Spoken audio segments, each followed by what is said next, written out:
Welcome back to the 211 Tampa Bay Caregiver Series. I am your host, Monica Stinchula.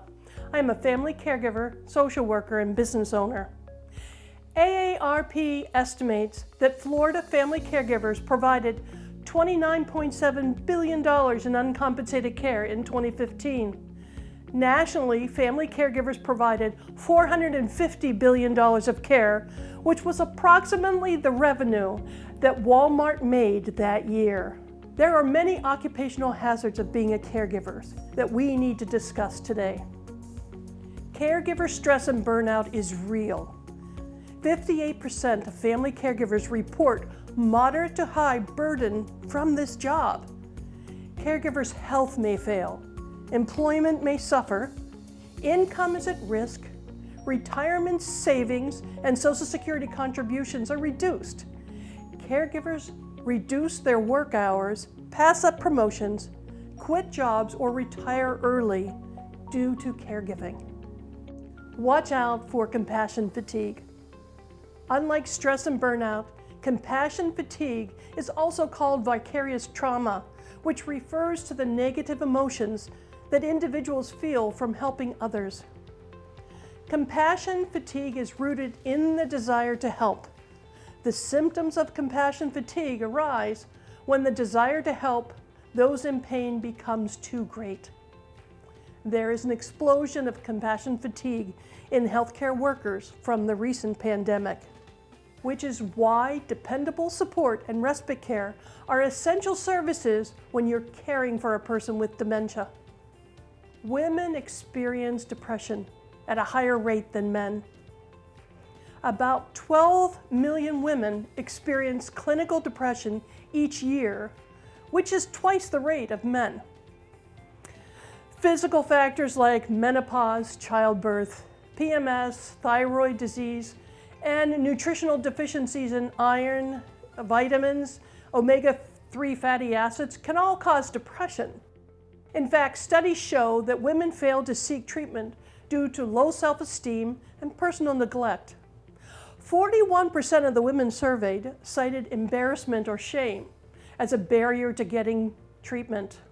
Let's dispel this myth that seeking treatment is a sign of weakness. Self-care is not selfish. Men who are caregivers deal with depression differently. Men are less likely to admit depression, and doctors are less likely to diagnose depression in men. Men will often self-treat their depressive symptoms of anger, irritability, and feelings of powerlessness with alcohol or overwork. Although male caregivers tend to be more willing than female caregivers to hire outside help for assistance with home care duties, they tend to have fewer friends to confide in or engage in positive activities outside the home. The mistaken assumption that depressive symptoms are a sign of weakness can make it especially difficult for men to seek help. Military and veteran caregivers suffer depression as well.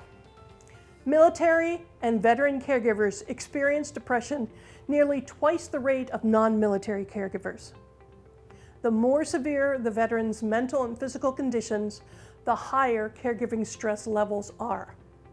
Conditions like traumatic brain injury and post-traumatic stress disorder can be particularly challenging. Trying to cope with these in your own daily life, in addition to watching out for the triggers a veteran has, layers on an additional level of stress. You may feel overwhelmed, helpless, and hopeless, which leads to depression and other emotional manifestations. There are some destructive behaviors I want you to keep an eye on. Do you find yourself crying more? Have your eating habits changed? Sleeping habits? Are you using more tobacco, more alcohol, or other drugs? Do you have problems communicating with other people? Has your sex life changed? And are you socially isolating? Please look out for these problems. So let's talk solutions. The first thing is we need to set some boundaries. There are several ways to carve out more private time in your day. Set boundaries. Communicate your needs and stick to them. Make self-care a priority in your day. Set aside specific blocks of time each day or week for private time. Learn to say no to things that will take away from your private time. Prioritize your tasks and eliminate any unnecessary activities. Remember, private time is important for your mental and emotional well-being. I recommend starting with an open and honest conversation with your loved one about what needs and tasks need to be done. The best approach is to break down specific tasks and schedule them out. You become kind of a project manager of care with goals, objectives, and times and dates. It may also be helpful to establish clear boundaries and expectations for the caregiving roles and how you want everyone to communicate and to perform them. Also, I recommend involving family members in creating your care plan for your loved one so that they understand their role and how it contributes to the overall well-being of your loved one. The next step is to set up respite care before you need it. Respite care is a planned break from caregiving. This is a short relief that can be provided by personal, family and friends, or programs designed for this purpose. Respite care can be provided in a variety of settings. It can be done in your home, in a daycare center, in a residential care facility. It's important to check what options are available in your area and what works best for you and your loved one. There is no wrong door to help. 211 Tampa Bay Cares is a great place to start your search for help. I encourage you to go online or call 211 today. There are significant changes to the care services in our community. 211 knows how and where to connect you because there's no wrong door to care. So, what does that mean for you? It means it empowers you to make informed decisions. You exercise control over your long-term care needs. We want you to succeed with your own personal goals and preferences. And No Wrong Door makes sure that you are connected to a full range of community-based options.